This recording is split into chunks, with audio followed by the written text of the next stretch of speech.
All right, Chevra.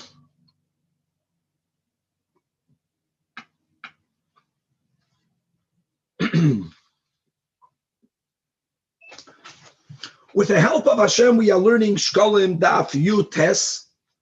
We're going to conclude the 6th chapter, beginning on Daf Yud Ches Amud Beis. We were speaking about Yehoyada, the Kohen Gadol, that gave a drasha, as was recorded in the Mishnah on Daf Yud Ches. So the Gemara is going to speak a little bit of that which Yehoyada, together with Yoash, together with the king, accomplished, as we mentioned, that the Aliyah, the mother of King Ahasuerus, damaged the Beis Hamikdash. They went ahead and they refurbished it, and we're going to speak a little bit about the collection that they made in order to accomplish that which they did. Did they only have one shofar, one collection pushka that was initially used to get money for the temple remodeling, refurbishing, fixing, and there was a surplus of that money, and did they use that surplus to purchase klisharis, or did they lechatchila have two pushkas? And this is a little bit linked to the sugya that we had a bit back, whether you can use funds from one tzedakah or money from one tzedakah fund for another. We will be starting the 7th chapter, Mo'esh Nimtzu.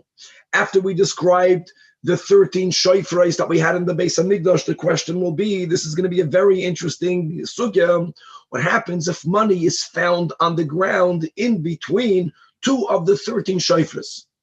And we want to determine which shofar did the money come from. And we will be learning the din of proximity, of karev, that generally it's going to be attributed to the one to which it is the most closest to. The concept of karev is taka learned from the halacha of Egla Arufa, as we have in the end of Parsha Shoftim. And the city that's the most closest to the corpse that was found without us knowing who murdered that person, that city has to bear the kapara because they are the karev. Now, really, there was another tool that we used in halacha, and that is roiv, aslin and basaroiv. We're going to speak a little bit. This is really a sugya that we have in Talmud Bavli, whether you have to choose between karev and roiv, which one will trump. Our Gemara doesn't make any mention of that. We are only using the instrument of karev in the Mishnah to determine what pushka the money came from. But the Mishnah will also bring other halachas regarding monies that you find in Yerushalayim, animals that you find in Yerushalayim, and we will speak in another setting. We will introduce the concept that we follow roiv. This will ultimately lead us into the famous sugya of Teisha Chanuyos, that if you have 9 stores that sell basar shchuta, and one store sells basar nevela, and you find meat on the street, it came from one of the 10 stores. So yes, we say that called the parish, meruba parish, but that is only when the question comes about, we become aware of a shaila when the meat is already outside of its source place. That's what's called parish. But if a person entered one of these 10 stores and they don't remember which store they entered, so the question originates from the makim hakavua. So there is a rule, and that's certainly a pasuk, whether it's exeris hakasa that we can't understand. Some people try to give a certain seichel into it, but the klal will be that kol kavua kemechza al mechza. And whenever you have a din do'iraisa, which is whether something is kosher, or nevela, which is a din Torah, then we say you have to be machmir, regardless, even though there are 9 stores sell basar shchuta and many other halachis, but that will be the bulk of today's daf. And maybe if you'll have time at the end, we will speak a little bit about the din of basar shenasalam min ha'ayin, which is a chumrah, which was something that Rav celebrated. We have really Levi that's not spoken about that much here in Talmud Yerushalmi. Levi B'chlal argues with the whole din of basar shenasalam min ha'ayin. Really, we have this amachloikis and chulin of tzadikei. But Chevra, let us start. We left off again on Daf Yud Ches Amud Beis at the end of the 3rd line before the bottom of the Amid, going back to Yehoyada Kohen Gadol. So here we point out the following. It says a pasuk in Divrei Hayamim that uchechaloisam when they finished renovating, they finished restoring the Beis HaMikdash, they brought the surplus of the monies, and the pasuk there continues, they used those monies to buy or to refurbish various service utensils, klei shadasim. So Rab Shimon bar Nachman says in the name of Rabbi Yonasan, even though the pasuk says that they used the remaining money, the surplus money, it's not that they made one collection, which was for renovations, and then they used the surplus to buy klei shadasim. Lechatchila shtei nedavis asa. They had two separate chests because we don't mix one tzedakah with the other. That is opinion number one. Daf Yutes on the top. However, Tani, we learned in a Braisa that was taught in the yeshiva of Rabbi Yishmael that really was only nodava achas. There was only one chest, and yes, and the money that was left over that they already finished renovating, that money then was diverted, so to say. It was used to purchase klei shadasim. How do we know that there was only one collection chest? Because it says a pasuk in Melachim. This refers to Melech Yoyash. Vayasu aron echad. They made one aron. Vayitneu behechel beis Hashem, and they placed it inside the Beis HaMikdash. Vayikoiv choir bedaltoi, and they bored a hole in its lid. So there we're speaking about one chest, aron echad. So there was only one chest. It does say in Divrei Hayamim, Vayemen HaMelech vayasu aron echad vayitneu beishar Hashem chutza. It says in Divrei Hayamim that they placed the collection chest outside the Azara. Now, if there were two chests, that's the answer. There was one inside, there was one outside. But if you're telling me that there was only one chest, so where was it placed? It's a stira, Amar Rab Chuna, that really there was one chest. And they placed it initially inside. And then the king said to place it outside, the Pnei HaTameim, people that are Tamei cannot enter the Makim Azara. You didn't want to lose their potential donation, so they moved the one chest. So we have a machlokes. And what's the psak? So the Gemara concludes that Rab Chuna, the Shem Rabbi Yosef, he's siding with one of these two opinions. And what does he say? Based on a pasuk in Melachim, where it says, Ach lo yei asa beis Hashem sfois kesef mizamrais. The pasuk says that one should not make from the funds that were designated for the building. Don't make them into silver musical instruments. Don't make them into basins. Don't use money that was designated for building for klei shadasim. So based on this pasuk in Melachim, he sides with the opinion it must be that there was lechatchila, two chests, because they would never divert the money from the Bedek Habayis for klei shadasim. And if there's a surplus of money, so it stayed in that fund. And if at any later time the Beis HaMikdash needed more renovations, these monies were used then, and again, not used right now to help get more service utensils. With this, we say Hadran Allah Peirik Yud Gimel Shoifrais, and now we're starting with Peirik with the 7th chapter.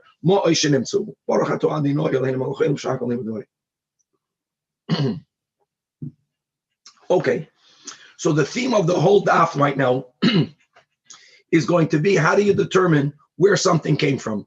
Whether it's dinei mamanis, money. We're going to learn the same concept by animals. We're going to learn the same concept, not temple related. And really, we have two different instruments. We have two different ways. One is, where is the majority? Do we follow Roif? And then there is another way of looking at things, which is physically, you found something here. There are two potential sources. That which you found is closest to which one? Kareif, proximity. The Mishnah here is not, nor the Gemara, is never going to put together what happens if you have to pick between Karev and Roiv, and that is the big discussion here amongst all of the commentators of the Gemara over here. We will follow one sheet of Rabbeinu Mishulam that holds that when you have tzedakah pushkas, when you have these tzedakah chests that are constantly being filled up with money, then the gizbarim are removing the money, then you're filling it up with money. It's not shaykh to determine which one had roiv. Rabbeinu Mishulam and many other Rishonim say that if you have to pick between karoiv and roiv, you follow roiv. Azlin and basa roiv.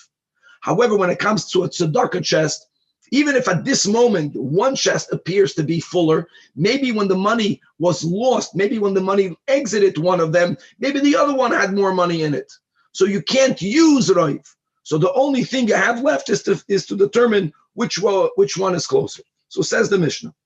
Now, guys, if you remember on the Mishnah Daf Yud Ches, the Mishnah enumerated all of the 13 shofros, and many people pictured it that they were aligned in a line. So box number 1 and box number 13 are the furthest one from the other. The Mishnah begins with the example that the money was found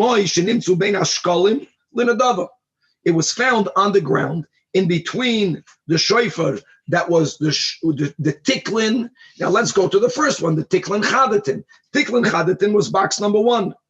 Nedava was the final 6 boxes, but let's understand that the Nedava here is box number 13. Now this in itself, that you have money in between box 1 and box 13, the Mishnah is giving this as an example to tell you that the boxes were placed in a circle, as the Gemara will point out. And that's a secondary enlightenment that the Mishnah is giving us. And as we will see, the Mishnah is not going to speak about between box 1 and 2, and between box 2 and 3, and between box 3 and 4 of V'chulei, because the rule will be the same, as we'll see in a moment.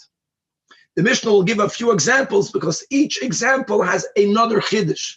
The chiddush over here is that they were placed in a circle. So therefore, boxes 1 and box 13 were taka close to each other. There was nothing else in between them. And now what happens if money is found in between them? So here goes the Mishnah. If it's kind of l'shkalim, the money on the ground is closer to the box of the shkalim tiklin chadatin, then yiplu l'shkalim. We say that it came from the shkalim box and it goes back in there. If it was closer to l'nadava, yiplu l'nadava. What happens if mechza l'mechza, then yiplu l'nadava. Why is that? Because whenever you have half and half, you have to assign the money. You have to assign the coin that you found to that which is more stringent, to that which is more chamor. Now, why is the nadava more chamor to the shkalim? So we have to see, there's many ways of looking at it, but the conclusion will be because the money that is in the tiklin chadatin and even the tiklin atikin, money that's donated for the half of shkalim, are not always fully used for karbanis, as we have been learning. You have the shirayim. Some of the shirayim could be used to refurbish the walls of Yerushalayim, which is beautiful, but it's not karbanis. All of the money in the Nadava Pushka was used to buy oilos, communal oinos. So it's all going to go for karbanis. So it's considered something more chamor, of a higher level of kedusha, and that's the rule. If it's half and half, if it's not closer, not one nor to the other, then you will put the money in the box which will bring about the highest level of kedusha and the highest level of chumrah. A next example in the Mishnah, bein eitzim l'levaina. Now we're jumping between box 5 and 6. Again, in other words, the truth is it's between 1 and 2, and 2 and 3 and 4 and 5. But here there's something unique about 5 and 6, which is the box for eitzim and the box for levaina. So says the Mishnah, karav la'eitzim yiplu la'eitz.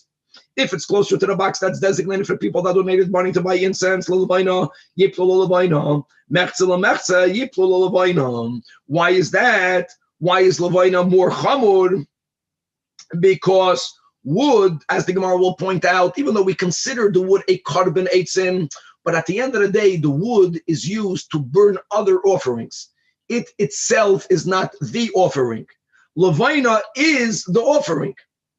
Now, you don't only offer levaina. It's burned together with the kmitza, but it is burnt on top of the wood. It's considered more chamur. Next case, next example, bein kinim l'goyz le'oila, between boxes 3 and 4, not the sheet of Rabbi Yehuda, who holds that they are both oilos. It's simply 2 different bird types, but our Mishnah is following the sheet of the Chachamim that we had a daf ago, that the kinim were for the obligation karbanos, chatas and oila, goizli oila were for the boxes for people who donated bird karbanos. So again, karaf lekinin, yiplo lekinin, karaf legoizli oila, yiplo legoizli oila, mechzel mechzel. Oh, that's going to be again the chiddush, yiplo legoizli oila, because since the kinim lechachamim having it chata'os birds, which are partially eaten by the kahanim. Actually, none of it was burnt on the mizbeach by the chatos. Only the blood, mitzui hadam, but then the meat itself, right, was given to the kahanim. Oil is completely burnt. It's considered more chamur. These are the examples that the Mishnah gives, and now the Mishnah is going to apply the rule of karov, of proximity, to a scenario not temple related. So you are right now in your home, and you have two purses. You have two piles of coins, one of chulin and one of ma'aser sheni. So here again says the Mishnah, and there's money in between these two piles. Where did it come from? So karav l'chulin yiplu l'chulin, l'ma'aser sheni yiplu l'ma'aser sheni, mechza l'mechza yiplu l'ma'aser sheni. Why is that? Gives the Mishnah the klal, zeh klal, holchin achar hakarov, even if this will bring about a kula, right? Like the example we had at the end of the Mishnah, mamash kula, because mail in the Mishnah, I get it, one box is holier than the other. One is nadava, one is shkalim. But here it's chulin and ma'aser sheni, doesn't matter. Karev l'chulin, chulin. However, mechza l'mechza, then you have to be machmer. Now we're going to learn some nuances in the Gemara, but this will be the general klal of the Mishnah. Again, the big topic is, what about roiv? That's the big question. In Talmud Bavli, we clearly say karev and roiv, so roiv will trump. And again, the question is whether the Mishnah Dafka did not bring in roiv, because we hold that karev in the here, if we're going to understand the pshat over here, is that karev is greater than roiv, or when it comes to tzedakah pushkais, it's not shayach the concept of roiv, and we're going to follow the latter opinion. Says the Gemara, asks the Gemara, the law ben shkalim lekinim. The first example is between box 1 and 13. Why don't you give between box 1 and 2? This is before we know that it's in a circle. But there's so many boxes in between 1 and 13, it doesn't work. So it answers the Gemara. Rav Abba says it in the name of Rav Pinchas. That's the whole point. That kemin buch layar hoyu oisin. That they place the 13 shofars like in a circle. And that's what the Mishnah is telling you. Vesech milsa agav urcha kamashmalon. That 1 and 13 were taika close to each other. Now the Mishnah says mechza lemechza. Right? What should you do? Yiplu in a double. And the question is, we can read the parentheses. What loy tzarcha de loy mechza lemechza yiplu l'shkalim? Why don't we say that it should go into the shkalim? Why don't we view the shkalim more chamur? Why should shkalim be more chamur? Because people are obligated to give money to the shkalim, and the money of the shkalim goes to obligation communal karbanis. Nadava is, when it's optional, it's an nadava. So a obligation is more chamur. Answers the Gemara. Two approaches. Approach number one is the boy meimar, like we spoke out when we learned the Mishnah. True, when the money from the lishkas hashkalim is used for the communal karbanos of that year, we view that as more chamur. But not all the money is used. Maybe this coin will fall to the sheyari halishka, which is beautiful, but sheyari halishka b'chlal doesn't go for karbanos. It goes for upkeep, and it doesn't have to go for upkeep of the temple. It can go for the upkeep of the walls of Yerushalayim. And therefore, Nadav is considered more chamur.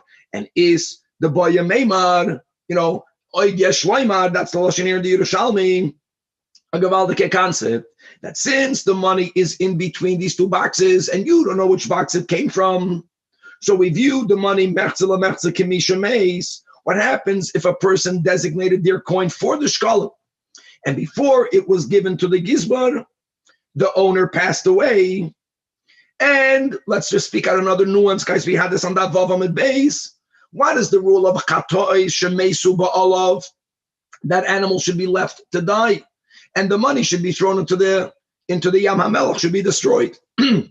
Shkalim money also goes for Chatoi Satzibur. So therefore, one might have thought that if the owner died, the money should be thrown away. Yet we have this chiddush, as we learned above, that Amar Rabbi Yasa, that Ada not Haman, while I was still in Babel, Shamas called Rabbi Yehuda. I heard Rabbi Yehuda asking Shmuel, what happens if Hifrish Shkoli Vames? Do we say that since some of it should be going to a chatos, so therefore, we don't need all those pictures over there. So therefore the money should be destroyed. And he answered, Yiplu in a dava. So that's the Gavaldic answer. Any money that is connected to the shkalim, when there's an issue with it, what do we do with it? It goes l'nadava. So the reason why we say over here that mechza l'mechza yiplu l'nadava, because it's almost like a mamanavshach. If it came from the nadava box, it goes to the nadava box. Even if it came from the shkalim box is also connected to the nadava box. we are considering this coin as it being ownerless. And ownerless shekel also goes linadava. Now, once we quoted this conversation that Rabbi Yasser is quoting, that he heard Rabbi Yehuda ask and hear the answer of Shmuel, so as we had on Davav, we're quoting other statements that he heard. The question is, Asiris ha'efa shaloi. So if you have a Kohen Gadol has to bring every day the Chavite Kohen Gadol. The Kohen Gadol brought it out of his pocket. The Kohen Gadol designated money to buy the flour. What happens if the price of flour went down and there's a surplus of money? How do you view the Chavite Kohen Gadol? It's always going to be the Nakuda that when you have something designated for a chatos and it cannot be used, the rule generally is that the animal has to be put to death. And if it's value or money, it has to be destroyed. Do we view Chavite Kohen Gadol as a chatos because the Torah calls it a chatos? So indeed, Rabbi Yochanan says, Yolichem liyam hamelech. And Rabbi Lezer, similar to the din of the shekel of someone who passed away, holds it's not a bona fide chatos. There is times where moisrei chatos are to nedava, and indeed yiplu l'nedava nekuda. Okay, now we are going back to the Mishnah. So asks the Gemara, and this is going back to the case of money found between the kinim and goys li'oila. And what did the Mishnah say? Mechzal mechzem, goys li'oila. We got a problem because if it came from the kinim, and again according to the Chachamim, the kinim are chatos oila, which means the money was also designated for a chatos. By you putting the coin in the box of the goizli oila, you are transforming a chatos into an oila. Maybe. So v'yesh chatos kereva oila. And you have to understand like this. When we say mechzal mechze lahachmir has to be, it's only an upgrade. You can't be machmir and do something wrong. This might be, until now, there was no downside, like we explained, the previous case. A moisrei shkalim go linadava. There's nothing wrong with you using it linadava. A shekel that has no owner can go linadava. It's going for a carbon. But over here, it might be a carbon chatos. How can you make it into an oila? So the Gemara answers, Chizkiya b'shem Rab Shimon ben Lakish says that Tanai based in Huala Moisrois, sheikruvu oilois, which by the way explains even above, why is it that an ownerless shekel goes linadava? Because of this rule. Says the Gemara, okay, very nice. But if the money came, let's say, from a woman who was a yoldois, it doesn't have to come only from her, but that will be the example. So we know what to do with the money. But this woman's coin that needed to go for a chatos is now being used for an oila. How does she get her atonement? And same thing will be to a zav. Enters the Gemara Amar Rabbi Yitzchak, that any time there was a suffix, whether money fell out of the kinim box, that money needed to be put back in, not the coins that you found. Mechzal mechzal, it's going to go into the goizli oila. But if today there was a doubt on $100, someone needed to put a new $100 bill inside the shofar of kinim, and he needed to give that money for the people. You don't know who is the owner, but someone made a kinyan on behalf of the owners. Question is, who needed to out of pocket that? So tonight, based on who that Hamasapek Esakinim, Pasha the merchant who was the person from whom the Beis Hamikdash bought these birds, he also needed to be Mesapek Esapsulois.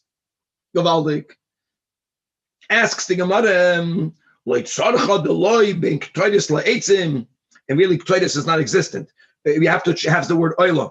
The Mishnah only gave 4 examples. What about between all the other boxes? What, money was never going to be found between the box of oil and eitzim? Will money never be found between the box of eitzim and levaina? Or that we mentioned, between levaina and gold and kapoides? In other words, what about all the other boxes? Why did the Mishnah only speak about the 4 that it spoke about?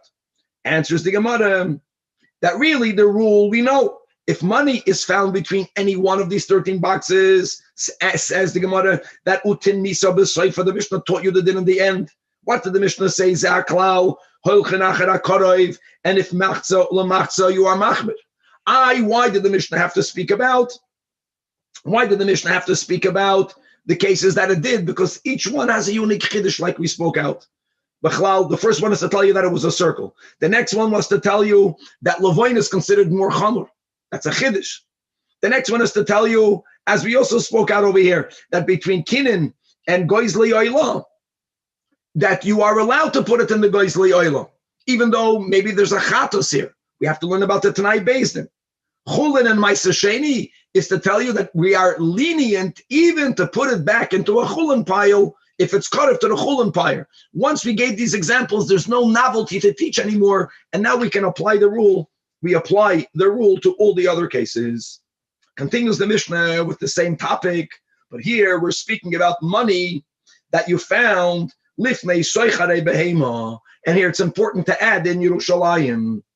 So money that's found in front of the premises of animal dealers. What's the question? So people who went to Yerushalayim would always take with them their ma'os of Ma'aser Sheni, and not everyone spent enough time in Yerushalayim to eat up all that money. So what they would do is they would leave the money there with their chavedim or with the family members. And those chavedim, even though guys, Ma'aser Sheni money doesn't have to buy korbanos. Ma'aser Sheni you can take Ma'aser Sheni money and go into the market and buy bread and buy any food as long as you buy food or drink. But the fact is that most people would use the Ma'aser Sheni to buy a carbon shlamim, a donated shlamim. And they would buy it by animal dealers. So the majority of the monies that were exchanged, lifnei soicharei behemos, was money of Ma'aser Sheni. So therefore the Mishnah says that what we do is lo oila ma'aser. Lo oila means that we assume that money is Ma'aser Sheni money. So we're not speaking about who owns it. That's another topic that we'll speak about on the next stuff. Here we're just focusing on that because of the rule of Ozlin on Basaruba, roiv money in Yerushalayim, not in the streets, but in front of animal dealers, are monies that were brought there by people planning to buy an animal for a shlamim, using Ma'aser Sheni money, so we can say that this money is Ma'aser Sheni money. Now, if you find money in Har Habayis, so then we assume that the money is chulin, because the roiv of the money, now no one can really go just to remember these dinim, because of the kavod, you don't go out with your purse exposed. But people would have money hidden in their pockets. Most of the money that is found at Har Habayis is chulin money, and as the Tiklin Chadatin says, or we can learn over here, the Korban Ha'eda says, the first line under the Gemara, and this is true even during the 3 Regalim. Says the Tiklin, the Korban Ha'eda, Sharoiv, Mo'is, Shabiyad, Adam, Oz, Hein Shal Ma'aser, most of the money that people have during the Regalim are Ma'aser Sheni money. Nevertheless, the Mishnah is saying that no matter when you find money in Har Habayis, you can assume, and you assume that it's chulin, because we go, those linan, basar, ruba, shata. You go after the majority of the year. Even though you found it now during Yom Tiv, the majority of the year, we don't say that the roiv of the money is Ma'aser Sheni. We say that the money that you found during the regel, when did it fall out of someone's pocket? You can say that it fell out of someone's pocket a week ago, a month ago. It fell out of someone's pocket sometime in the past. So you look at the whole year as one unit. During a year, the majority of the money that people have in their pockets are chulin money. This is not lifnei soicharei behema, and therefore the money is chulin. However, what happens, let's continue in the Mishnah, if you find the money in Yerushalayim, not in front of animal dealers. Here it depends. If you find money b'shar kol yemais hashana, then we say the money is chulin, because roiv money in Yerushalayim is chulin. But if you find the money anywhere in Yerushalayim during the time of Yom Tiv, then the majority of the monies are going to be Ma'aser Sheni money. We say it's Ma'aser Sheni money. We just learned in the Korban Ha'eda that in Har Habayis we make no such differentiation. So there's a big difference. The difference is that Yerushalayim was swept very often. If there would have been lost chulin money from yesterday, from last week, it would have been found or swept away. Har Habayis, because of people's respect to the Har Habayis, no one went there with muddy shoes. No one went there with shoes altogether. Because of it being high up there, so the wind blows and takes away a lot of dust and a lot of dirt, Har Habayis did not need to be swept. So when you find something in a location, after street cleaning, then you can say that it was just lost because it would have been swept away. That's in Yerushalayim, Mashinkin and Harabayis. Now we're moving on, says the Mishnah, not to money, but to meat. If you find meat in the Azara, you don't know what carbon it came from. So if you find them Eivarim, if they were in large cuts, and the meat that was burnt on the Mizbeach from a carbon oila, dafka, because none of it was eaten by the Kahanim, was not sliced in small pieces, but it was left in large cuts. So that's why you say it came from a carbon oila. So here we're having what we would call circumstantial evidence. This is not about karoiv. This is not about roiv. This is a little bit of common sense. Well, or let's word it differently. The majority of pieces that are cut in large, Eivarim, came from an oil. Chatichas, if they are sliced, then it leads us to think that it is a chatos. We don't mean to say dafka a chatos, but what we do mean is that it's meat from koche kochim that has to be eaten dafka in the azara, because you can have a shlamim that would also be cut in small slices, but why would that meat be in the azara? They would actually cut that meat in the person's home in Yerushalayim. So if it was found already sliced in the azara, then it really chatos, it can be an asham, just there's so many more chatois than ashamais, so the Mishnah says chatos. Point is, it has to be eaten by kohanim in the azara. Ubi Yerushalayim, and if you find meat in Yerushalayim, so then we say zivchei shlamim. Zivchei shlamim means this is not only if they were chatichos, even if they were eivarim, like we mentioned. You didn't slice them in the Beis Hamikdash. They were taken out of the Beis Hamikdash as eivarim, as limbs. Maybe they were lost before they were sliced. However, says the Mishnah, that whether they were eivarim oilos, whether they are chatichos, and therefore we say they are chatois, don't think that we say put it on the base, put it on the mizbeach. No, says the Mishnah. V'zeh, there was an issue here. They cannot be offered. Eloma, you're going to have to burn them. But another detail, maybe there was no issue with them. Maybe they're bona fide good kosher meat to be put on the mizbeach. So you can't even burn them like psuli hamikdashim. First, the ubar tzorasei, literally it means have its appearance change, which means we're following a continuously shitas Rashi, simply have it overnight. So it becomes possible because of noiser. And then the yotzel beis asreifa, then burn it. Hold on. If all of it has to be burnt regardless, so lamay nafkamina, whether it's an oila, whether it is a chatos, whether it's a shlamim, there's a big nafkamina. The nafkamina will be that if someone erroneously, inadvertently did eat it or have hana'ah from it, so now there's a question, was that person moil? Now what are the rules? The rules is, me'ila is only by kachei Hashem. An oila is always kachei Hashem. Chatos, yeah, the animal is kachei kachim. If someone is moil on the animal before it was slaughtered, there's me'ila on kachei kachim. But after you remove the parts of the meats that are going to be designated for the kahanim, which are the chatichos, after the or zivchei shlamim, to begin with, it was kachei kalim.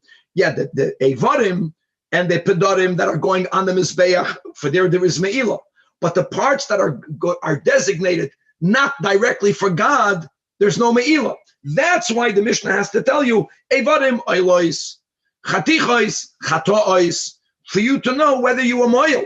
But this meat will never be offered because maybe there is a invalidation, and more about this in the Gemara. Next in the Mishnah, what happens if nimsa b'gvulin? Here, gvulin means outside Yerushalayim. What do you do with meat that's found outside Yerushalayim? And here the issue is not whether it's kachim, whether it's chulin. Here there's another topic. Is it kosher meat or is it non-kosher meat? So says the Mishnah, if you found them again, eivarim, large pieces, not sliced, then you presume that they are nevelos, because when a person shechted an animal and found the animal not to be, it was a treifa, or if you have a nevela, you didn't spend the effort to slice them into small pieces, which is done for human consumption. You would cut them up and feed them for the dogs. You can have hana. The Torah says regarding treifa and nevela, lakelef tashlicha noisai. So if they are large pieces, then you assume that they were cut for the dogs, which means that they are nevela. But if they are chatichos, if they are sliced in small pieces, then we say, mutaris, you may eat them. Now, many details have to be added. Number one, when the Mishnah says that if you find in the street a piece of meat that's sliced in small pieces, they are mutaris, meaning it's kosher meat, we're speaking about someone who's in a location where the majority of butchers sell kosher meat. There has to be a roif. We'll learn about this again. The concept of you found it Parish, you don't know where it came from.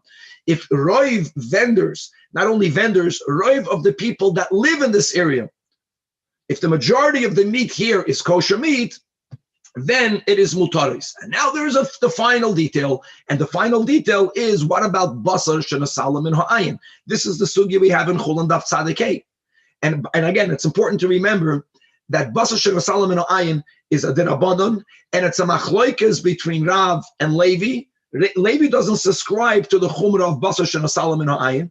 Even according to Rav, this Mishnah is speaking about on a biblical level, that you can say it's mutaris, but according to Rav, midrabanan, if meat was left unsupervised, then there is a possibility, I know this is a little bit far-fetched, but there's a possibility that an animal, that a vulture, who had previously picked a piece of nevela meat in another neighborhood where roiv butchers are not kosher butchers, and it dropped this meat over here, and even if you left a kosher piece of meat over here, maybe it dropped an nevela and it took the kosher. And there are many details. If you have a siman on it, then you're not chayish to that. Even Rav is moida that if you find meat in the hands of a non-Jew, if you found that in a location where majority of butchers sell kosher meat, it's not basar shenasalam in ha'ayin, because where did he get it from? Basar roiv. It's only if it's left unsupervised, and many, many more details, some of which we'll learn, God willing, at the end of today's share, in the beginning of tomorrow's share, but at least on Daf Yutes, we will not be focusing too much on basar shenasalam in ha'ayin, which is a din max derabanan, that is a chumrah that came about later in the times of the Amoraim. We're speaking about din Torah. Daf Yutes on the base.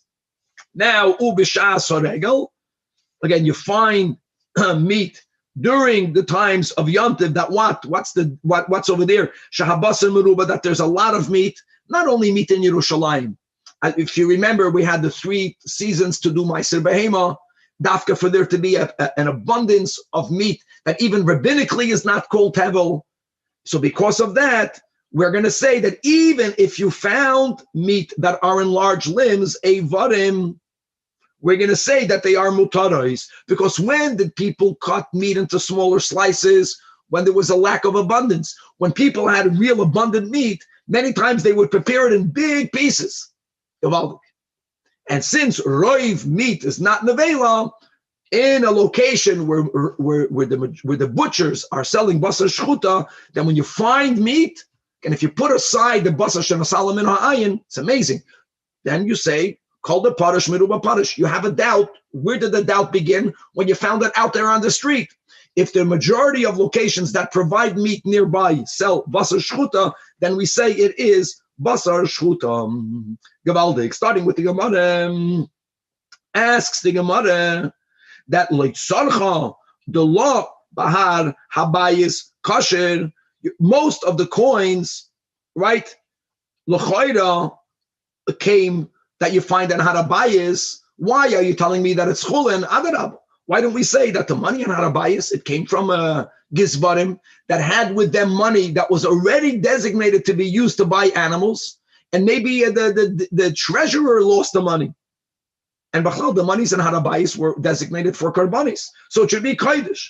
Answers the Gemara that the Rabbi Ba, in the name of Rabbi Chia, in the name of Rabbi Yechanan, says that chazaka she'ein hakoyin moitzi ben halishka mois at shehu mechalon al habehema. Wow. That a gizber would never walk around on harabayis with holy money. He would only take the money out right away when he already has an animal upon which to exchange the kedusha onto the animal. And another detail, what about an owner? What about not a gizber? A gizber that has in his pocket, when we're going to go to the Beis HaMikdash, if we're going to have money that's kosher money, we'll be very careful not to drop that money. So the fact that the money was lost in itself leads us to understand that it did not come. If it came from a gizber, it was already chulin money, and mistama, it came from a person, dafke, because it was not a kodesh money, they were not that careful, and the money was lost, and in the majority of the year, the majority of the money is chulin. Basar shenimsa, so the Mishnah says that if they are limbs, they are oila. If they are sliced, they are chatas. Then the Mishnah clarified it's not that you put it on the mizbeach itself, they have to be to ubar tzurasan. So says the Gemara that Rabbi Lezer, in the name of Rabbi Shaya, explains Why is it that you can't put it on the Mizbeach? What's wrong with it?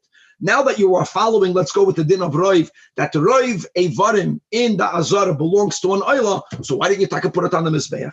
So he says, he links it to a rule that he siya das, when a person diverts one's attention from guarding kachim, from becoming tamei. So that there's a psul on that meat, and not everyone will subscribe to it when this happens in the Azara where there's very little tumah. But he'll understand that this is connected to the general rule that when you are masiyach das, from guarding kachim, from tumah, then it becomes unfit. But really, there are two ways of looking at its status of it being unfit. One way is that there's a suffix whether it became tamei or not, which means it's not inherently puzzle. Maybe there's a doubt. It's not a psul haguf. And because of it only being a doubt, on one hand, it's unfit. But on the other hand, maybe it's not tamei. So for you to destroy it right now, how can you destroy something that might not be tamei? So therefore, you have to have ibur tzura, which is exactly how Rabbi Eliezer is explaining the Mishnah. That ta'on ibur tzura. Now, the other option would have been is that whenever meat of kachim was left unsupervised, we render it inherently unfit. The reason is because maybe it became tamei, but it becomes like a psul. Hisiyach das. If it would be an inherent psul, then you would not need to have to ubar tzura. But that's his whole word, that even hisiyach das, it's not a psul haguf, and therefore ton ibur tzura, which is exactly the reason why the Mishnah says you have to overnight it, make it into noisad. Now for sure it's a psul haguf, and now burn it. Says the Gemara that Amar Rab Oishaya, quoting, right, he was the one that quoted Rab Eliezer. He says that maslis and Mordechay, that's Gavaldik. He has an eye from our Mishnah. Our Mishnah says that to ubar tzurasai, and only then v'yetzi lebeis hasreifa. Well, Amar Rabbi Yosi. Now we have a couple of statements over here. Rabbi Yosi, there's many ways of learning the Gemara. We're going to learn it that he's challenging the proof of Rabbi Shaya from our Mishnah. Is this good? It's not good. There's no proof at all. And let me explain how some understand Pshat and Rabbi Yosi. A couple of rules. Number one, if the issue in our Mishnah would have been since you were Masiyach Das, it might have become Tamei, that's a non-issue in the Azara. It's a non-issue on Harabayis. It's a non-issue in Yerushalayim. Why? Because there's a rule regarding Safek Tumah, that Safek Tumah in a place that's called a Reshus Harabim regarding these halachas, Sfeik Oitar. So don't link it at all to the issue of Yisiyach Das.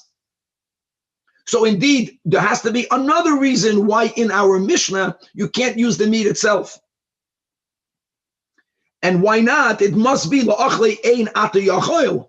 And la'achli doesn't only mean la'achli. It means also you can't offer it on the Mizbeach, because since you found the meat, which means it was left unsupervised, you don't know when this carbon was slaughtered. Maybe the meat that you found it's already nicer. That's why you can't offer it. Shemen is kalkul tzulasa. Lefum kein sarach meimer to ubar tzurasa v'yetzel lebeis hasreifa. But he says that the concept of hisiyah das is gavaldik, but not in the situation that the Mishnah is discussing. So therefore, our Mishnah cannot be used as a raya for hisiyah das ton ibur tzura. Adarabba, he holds, Rabbi Yosi will hold, that if you have a problem of you are Masiyach Das and maybe it became Tamei, he considers this a psul haguf. He considers this not a doubtful tumah. Now it has a din of meat that was left unsupervised. And if that is the case, if it's taka kacha meat, then you don't have to do ibur tzura. You can right away burn it in the beis hasreifa. So we have a machlokes whether ibur tzura is considered a doubtful external problem that we don't know what to do with it, or there is absazadin. That's the way we learn pshat in Rabbi Yosi, that whenever there's a problem of maybe it became tamei, it now becomes invalidated. It's a psul of hisiyach das. Okay, right. Nimsa v'gevulin. What was the next case in the Mishnah?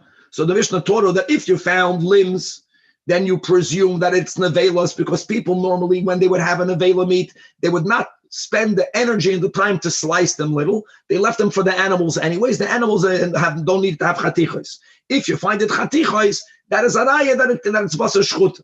Says the Gemara that Rabbi Kirispa in the name of Rabbi Yosi, Rabbi Chanina, that when the Mishnah tells you that if you find limbs, you presume that they are nevelos, it's not that you have a suffix, and therefore to be careful, don't eat it. If that would have been the pshat, then if someone did eat it, you would never be able to give them malchus because you don't know whether it is an avela. He says, no, let's go pshat that the din that we follow roiv. And since roiv evadim are nevelos, we paskin that is an avela, it has a din of an avela. So evadim nevelos like an alevishim nevela. You take get malchus, it's not viewed as a suffix, but the rule of azlin and basaruba determines what it is. And masnis amrakain, and I have a raya. Evadim nevelos v'chatichos mutaros.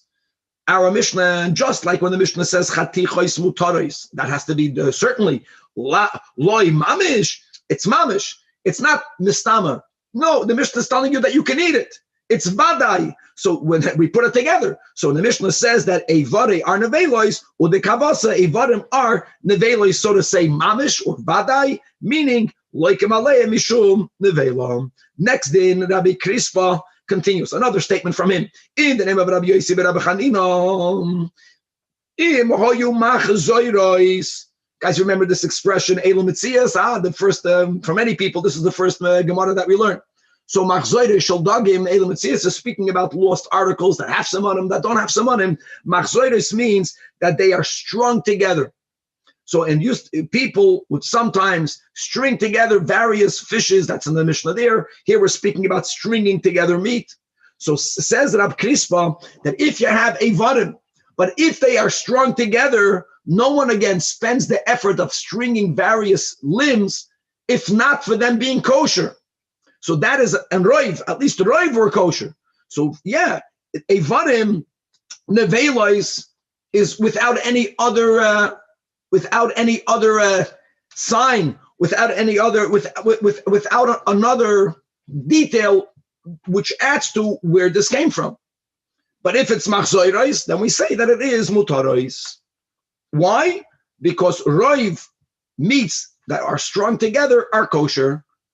We're speaking about a mamash, a suffix of din toida, whether it's kosher or not. That's the din of azlin and basaruba. And here we bring the very important din of Teisha Chanuyos. We had this also on Psachim, and now we have it again in Shekalim. Says the Gemara, we're quoting a Braisa, that if you have Teisha Chanuyos, if you have 9 stores, and they are all selling Basar Nevela, and there's the 10th store, one store is selling Basar Shchuta, and you entered one of the stores and you bought meat, but you were so involved in your learning that you don't even remember what store you entered. You know that you bought it in one of the 10 stores. So neschalfoloi means you mixed it up. Says the Braisa, choishesh. Choishesh means, we would call this kavua, kamachza machza, that we don't say that you follow roiv. Now in this case, by the way, if you were to follow roiv, then you would say that it is basa nevela. But the chiddush of the Braisa is for the next line. But that the reason why you are choishesh is because the doubt, and that's key. When did the question arise? I know that now you are outside, but you know that you bought it in the store. So your doubt is, which store did you buy it from? You were in one of the stores. The doubt was from when you bought it, which was in one of the stores. But if Villanim says, if the meat is found outside, now of course that meat also came from one of the 10 stores. But you found the meat right now. So for you, the question came about once it was already outside of the stores. So now the rule is that hoilchin achar haroif. And in our case, since the roif were teisha chanois moichris basa nevela, it's also going to be nevela.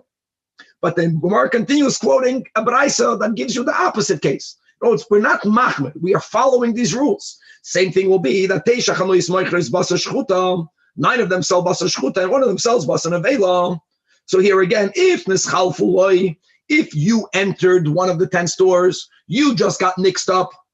You got confused, you don't remember, so then you are choishesh, even though 9 of them sell basar shchuta, but that's based on the rule that kol kavua kemechza al mechza. It becomes a 50-50. And now that, yes, we're speaking about kosher or treif, which is a safek doid isa, we have to be machmer. However, Belelli says, but if the meat was found on the street, of course it originated from one of the 10 stores, but you found the meat when it was already outside, which means that the question arose after it was parush. It already was separated from its source. So then the rule is that and even here, where it's going to come out to a leniency. Now adds Rabbi Yechanan that hanimtza b'yad nachri, if you find meat in the hands of a non-Jew, kenimtza b'pelatia, it's as if you found it in a public large plaza, and therefore in a city where roiv are going to be selling basar shchuta, even though you found it in the hands of a non-Jew, you are allowed to eat that meat, assuming that it is kosher.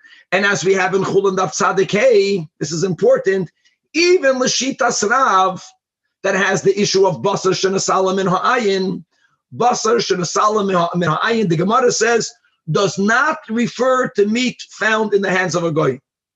Basar shenasalam min ha'ayin means meat that was left unsupervised, so there's a possibility that a animal, like a bird, that was the case in the Gemara, a vulture, even though in this village, roiv meat is kosher, maybe an animal came from another village. But if a goy has it right here, where did he get it from? If he lives here and he is here, that means he got it from one of the stores here. So we say that you follow roiv, called the parish, meruba, parish, yavaldik. And again, this is only when roiv tabachim in this locale sell basar shchutim. Next case, Rabbi Lezer Bey Rabbi Chagai. He was once have a masmach le Rabbi Mana. He was walking with Rav Mana. Rav Mana was the greater one. He was helping Rav Mana walk, and while he's supporting Rav Mana, Rabbi Lezer he saw that there was a certain non-Jew that mikateya mensuse, that he cut a piece of flesh off his horse, umapik labada, and he carried it out to the street. So he right away says, Amalei, so Rabbi Lazar, hearing the din of Rabbi Yechanan, that if you find meat in the hands of a non-Jew, it's like a meat that is at a platya, which is found in the street, and you follow roiv, and if roiv vendors sell basar shchuta, you can assume that it's basar shchuta. He says, but look, you see that this guy cut a piece of meat off his horse. So how do you know that meat that's found in the hand of a guy was b'chlal purchased from any stores? Maybe it's non-kosher meat that he cut off his own animal. Give a cook to what Rabbi Yechanan says, that hanimtza b'yad nachri kinimtza b'platio. But why? Why the source of meat doesn't have to be a butcher at all? Could be he took it off his animal. So indeed, Amalei, so Rav Mana tells Rabbi Lezer, Kain Amar Rabbi Yosi Rebbe, the following I heard from my teacher Rabbi Yosi, regarding that which Rabbi Yechanan says, that that if you just find the meat in the hands of a goy, even if he is in a city where roiv butchers sell basar shchuta, how do you know that he bought it? Could be he cut it off his own animal. The din of Rabbi Yechanan is only when you saw him walk out of a store. So and he never let the meat go. So you know the meat came from a butcher. So here is where we say that since roiv are kosher, then the meat is going to be kosher. Okay, and a lot more details. Again, all of these stories we have on Chulin Tzadikei.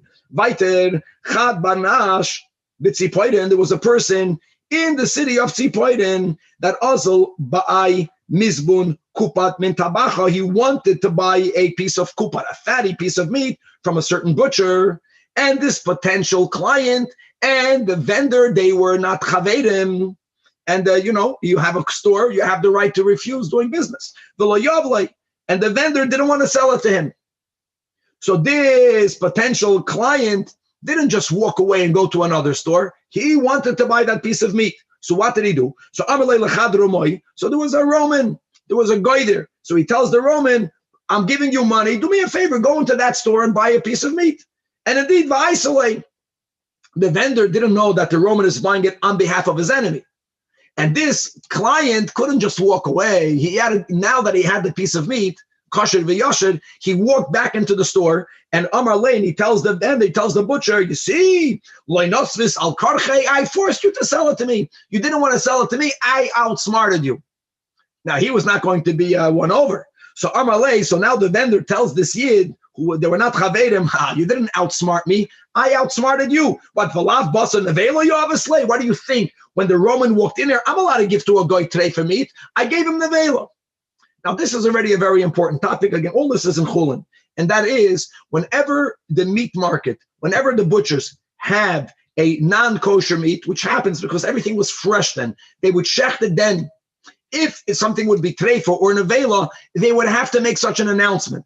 Why would they have to make such an announcement? For people to know that if a goy is buying meat, Mistama, the vendor, will sell all of the non-kosher to the goy. There's nothing wrong with it.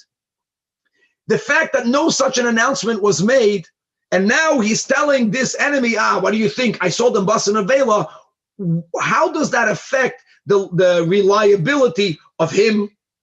And even more than that, if you were to have many vendors and a butcher having nevela that day, then that is a day in which we say roiv meat that's going to be found is going to be nevela. And it happened. There were times that the punkt today, most people had nevela meats. So him making such an announcement was extremely important for the din of kol the parish menuba parish. Now, such an announcement was not made. So the question is, what do we do with this information right now? So Rabbi Yirmiyah, the B'Shem Rabbi Chanina says that this Shaila was brought in front of Rebbe, and V'Amar, and Rebbe says that loikula minei meisar makulan desipoiri, that he doesn't have the power. We don't believe him for him to asid today. The butcher's market, by now adding this, now there is more nevela meat, and many times this would have tipped the scale and making it a day in which roiv are nevelas. We don't say that. We don't believe him. Now, actually, in Chulin, there are two ways of understanding the psak din of Rebbe. Some understand that Rebbe really is saying that even this meat is kosher.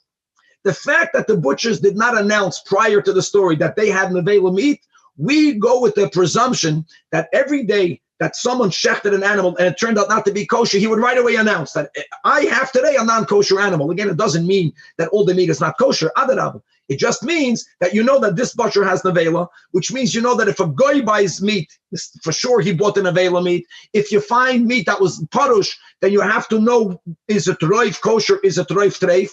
Such an announcement wasn't made. He's not believed to make it right now. He only made it, you see, circumstantial evidence. He never wanted to sell the meat to him.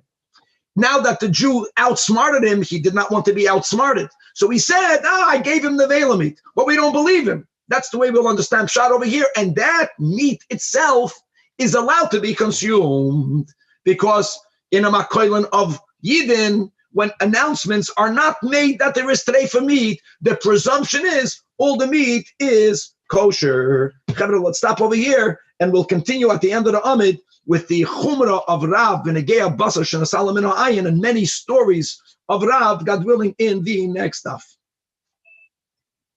L'chaim, guys.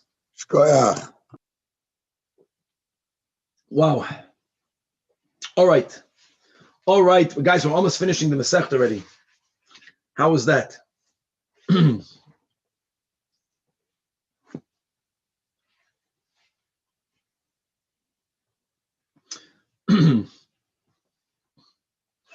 With the help of Hashem, we are learning Shekalim Daf Chaf. We left off on Daf Yutes on the days. We were speaking about how do you determine the status of meat when you find it out there, whether sometimes the question is whether it's kachim, whether it's chulin, even if it's chulin, whether it's kosher, whether it's not kosher. And we were speaking about the gewaldige halacha of we follow roiv and meat that is found in a location where the majority of the suppliers of meat today are supplying kosher meat, you mamish assume that the meat is kosher. Now, as we mentioned in the last year, there was one other detail that in the Mishnah is not being discussed. And that's a detail that came about after the times of the Tanoim. And we're speaking specifically about Rav. And not only when Rav lived in the Holy Land, but Dafka after Rav moved to Babel. because of the fact that the communities in Babel were a little bit lax in certain areas of halacha, so everything is about balancing it out. So Rav in Babel introduced this concept that if meat is left unsupervised, there is a possibility that it came from an animal that brought it from another location where over there, rive of the meat is not kosher. So when you find meat over here, you can't say, well, who supplies the meat over here? Who says it came from over here? And that's called basar shenasalam in ha'ayin. In the Gemara in Chulin Daf Tzadikei, we learned that Levi, which lived at the same time, did not accept that chumrah. We in Shulchan Aruch, by the way, we follow the shita of Rav. We do have a concept of basar shenasalam in ha'ayin, which brings about many practical halachic challenges of how can you just leave meat in your refrigerator and go away from your house, leaving it unsupervised. Maybe the cleaning lady, if you have a cleaning lady, maybe she bought for herself meat and she exchanged her meat with your meat. That's a problem that has to be dealt with. Another detail to say that meat that's left unsupervised, according to Rav, is basar shenasalam in ha'ayin. But we learned in the last sugya, in Daf Yud Testament base, as we have clearly, the Gemara in Daf Tzadikei, Chulin Tzadikei Amud Aleph speaks about it, that if you find meat in the hands of a goy, not where there's a possibility where the goy had his own animal and he cut it off his animal, that's not called basar shenasalam in ha'ayin. Basar shenasalam in ha'ayin is meat that was left unsupervised. So we're going to have amazing stories of Rav, most of which he was machmir, not allowing people to eat the meat because of the issue of basar shenasalam in ha'ayin. Now there's another detail that we b'chal did not speak about on Daf Yutes, and that's a very important topic. We were only focusing, the whole Daf Yutes is when you find money or you find meat, we were speaking about its iser v'heter status. Is it kachim? Is it chulin? Is it kosher? Is it treif? But don't forget, my friends, that there's another part of Yiddishkeit, and that is the nemoninus. If I find something, I may not always keep it. Some things I have to announce. If it has an owner, I don't own it. So we're going to have another few stories on Daf Chav before we finish this whole sugya that's going to introduce, hold on, when you find something, even if it's kosher, but it might not be yours. So we have to chazar over various halachas that there are times that if you find a lost article in a location where so many people go there, that the loser, the one who lost it, will have yush. He'll give up hope by him ever recovering it. That feeling of yush, of despair in itself, makes that item become disowned by the owner. That's the sugya in Eila Metzias. That's the sugya in Bava Metzia. So we're going to add that component to all of these stories of people finding meat. We're going to move on with the next Mishnah, and we're going to actually learn that there were 7 takanos that were made in the Beis HaMikdash regarding certain karbanos parts that need add-ons. And whenever there is a challenge as to who will out of pocket, let's say the nesachim that comes with certain karbanos, that it should come from the communal fund in the Beis HaMikdash, and we're going to go over all of the 7 cases. And on Daf Chaf Amid Beis, we're going to be learning a lot about the daily carbon mincha that is brought by the Kohen Gadol, known as Chavite Kohen Gadol. Actually, when a Kohen finally merited to begin doing his service in the Beis HaMikdash, he would bring what we call a minchas chinuch, meaning that since today is his first day of his life doing the avodah, he would bring a carbon that's very similar to the Chavite Kohen Gadol. He would bring a flour offering. Elama, the Kohen, average Kohen, brought it the first time that he does the avodah, minchas chinuch. The Kohen Gadol brought that type of minchas chinuch every day of his life. And not only that, if the Kohen Gadol, when the Kohen Gadol passes away, until they appoint a new Kohen Gadol, let's begin these are one of the 7 enactments, then theoretically, money from the estate of the deceased Kohen Gadol has to supply the daily Chavite Kohen Gadol until they appoint another Kohen Gadol, with many more pratim that we'll learn in today's daf. What happens if they appoint a new Kohen Gadol on the same day that he passes away? He already brought his half in the morning. What happens with the other half? The new Kohen Gadol is only going to bring it in the afternoon. Does he have to bring an entire mincha? Does he only bring half? What do you do with the unused half? And many, many other pratim. Chavra, let us start on Daf Yutes on the base. We are up. We are in the second to last line in the Amid.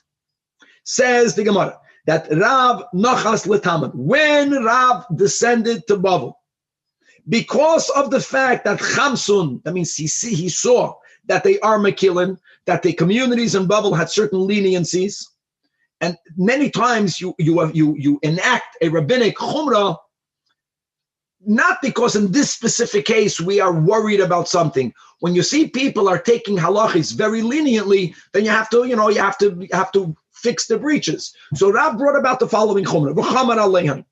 And the chumrah that we're speaking about here is the concept of basar shenasalam in ayin. If meat was left unsupervised, then we have to suspect something that's far-fetched, relatively far-fetched, but we suspect that there might be a problem here. And let's begin with a couple of stories. Number one, Chad Barnash, there was a person that Azal, he went afchaf and ba'ai mashizga, that he wanted to wash his meat askufte begoy nahara, on the bank of a river. So there was a guy that had meat and he went to wash his meat, and whether he washed his meats and he left or what, something happened that he left that location, leaving one of his pieces of meat over there unsupervised on the riverbank. The inchasa, he forgot it there. And now va'azerlei, and he forgot and he left. Then he remembered, oy gevalt, I left a piece of meat on the riverbank, and bo'ai chazar, bo'ai misbina, he came to retrieve it, he came to take it back, and he wanted to know whether there was an issue. And in that location, what did we learn, Chevra, in the Mishnah? That if you find, it's not worse than you finding meat, right? You found meat, so that if you ask it up, what's the status of the meat? So based on what we learned, he would ask you regarding that general location. The meat suppliers there, Rubam are kosher, Rubam are nevela. Pesha chanuyas, that will be the din. You found the meat out there, called the parish, meruba parish. But Rav added something else. Amalei, Rav tells him, even though Rav knew that the majority of the meat suppliers are supplying kosher meat, that asur law. Why? Why is it asur? Because because I say that hahi shatav nahara, the meat that you left was taka washed away with on the river. And the same river that washed away your kosher meat, the river upstream, in that village upstream, they sell roiv nevela. Ba'aisa choyrei de nevela tachtoi. So you no longer look at right here, it was left unsupervised. Could be it came from another place. And there's such a possibility. Now, is that a majority possibility? No. But that was the Chumrah of Rav. That you don't only look right here. The moment you take other neighborhoods into account, it changes the Roiv. Now, Ruba, the Alma, has Nevela. So therefore, you have to say that it's Nevela. Another story. Chad Banash, there was a person that Malach Beshuka, that he was going in the market, and Te'in Kupat, he was carrying meat. And Azal Daisa, vulture came, Vachat Femine, and it snatched the meat. You saw the vulture snatching the meat. A couple of moments later, a piece of meat came down from the heavens. Utelakte, and he threw down another in its place. And circumstantial, it made sense that the one that he took was the one that he dropped. Chazar ba'ai min siba, so he wanted to take it. And again, he had the seichel of asking the Rav. He went to Rav, Amar le Rav, again, asur lach. No, you can't have it. Why? Because because I will say that basar the nevela havestina, this vulture was originally already carrying meat. I know he dropped a piece of meat. He already snatched meat in another location. Utelakte, and he threw it down. No, it's your meat that he took, he kept. The meat that he dropped was meat that the vulture got in another location. The nasba u achrana. That's mamish, the whole concept of basar shenasalam in ha'ayin. You follow Roiv? Yeah. The moment you say that the source of meat is not only here in this location, in the general larger location, Roiv meat is nevela. Only here was it the majority of meat suppliers are supplying kosher meat. Another Rabbi, story. When does Roiv ever help you? I mean, if the meat is sitting there, then obviously it wasn't, you could always say that this was what happened, that it was switched out. That was Rav's big chumrah. Yeah, exactly. Once meat is left unsupervised, when does Roiv help you? So even if you find it in the hands of a goy, if you know that he bought it in a store, you just don't know which store. Here, if it was not left unsupervised, then you follow the local Roiv.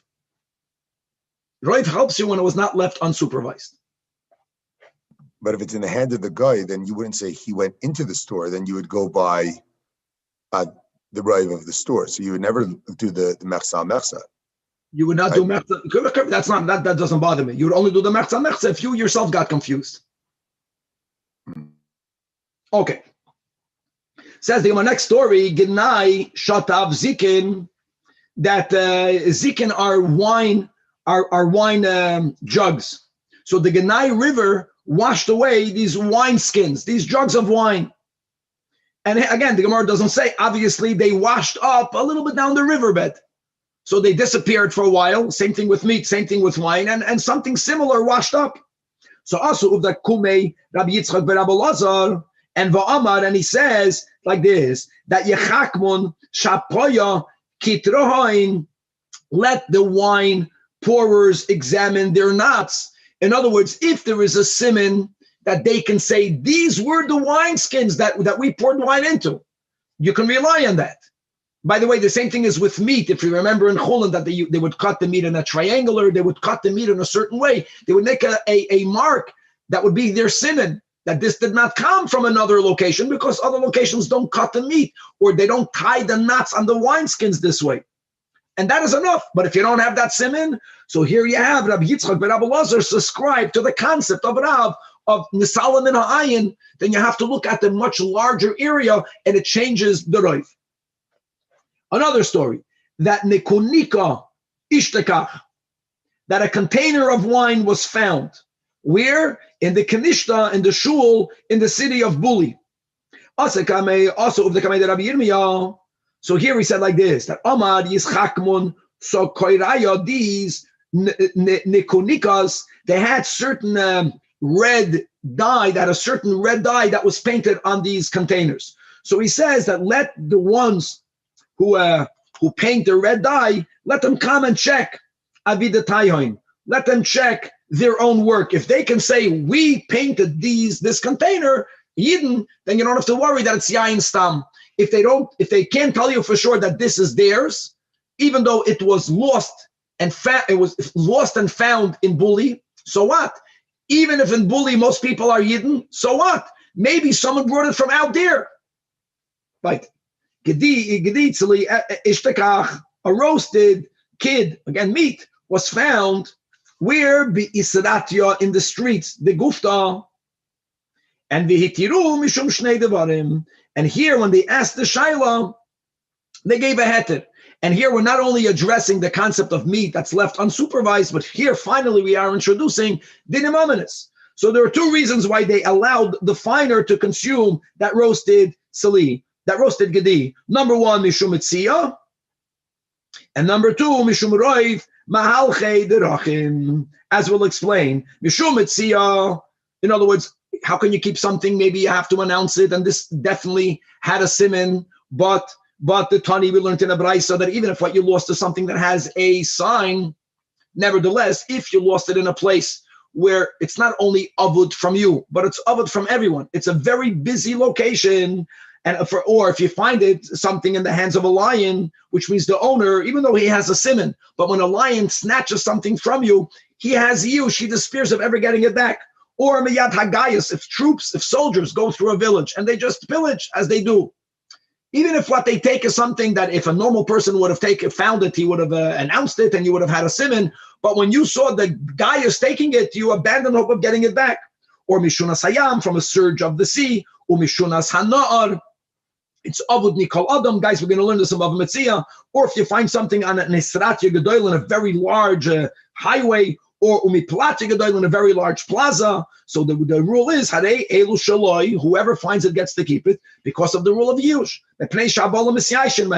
And therefore, this they found it, right? Where did he find it? Be'isratya de Gufta. They found it on a large highway in the city of Gufta. So that, first of all, as far as dinim ominous is concerned, you get to keep it. What about the status of kashrus? Umishum roif mahalchi derachim, mishum shchitas nachri. So here, he does not subscribe to Basa Shenasalam in Ha'ayin. So we're not worried that an animal brought it from who knows where. See, once you take an animal into equation or a vulture, then where do you put the parameter? It's much larger. No, here you look at the meat that's found over here. So you have to look who sells meat in this location. And Enochanami found it on a highway. Okay, what are the majority of people that travel on the highway? Amazing. If the roiv of the people that travel on this highway are people that eat kosher, then you follow that roiv also. And you say, roiv, it came from kosher meat. Beautiful. Another story that the ishtakach, oh, no, finished. And now the Gemara says after they paskind, and obviously, again, if you would take into account Basar and Solomon Ha'ayin, then you would not be able to give the setter. But as we mentioned before, the whole Basar and Solomon Ha'ayin, even from Rav, was something that the Rav subscribed to only after he went to Babel. This happened in Israel. No one had this. Maybe it came from 10 miles away, brought by a vulture. No one had that chashash. And they somehow discovered that it came from the house of Rebbe, which was a good thing. They taka discovered later that the meat was kosher. Now, again, there's no issue of din amaminus because of the din of yush. And another similar story, that there was an eagle de guvna, there was a round cheese that was found, but pundika de Levi.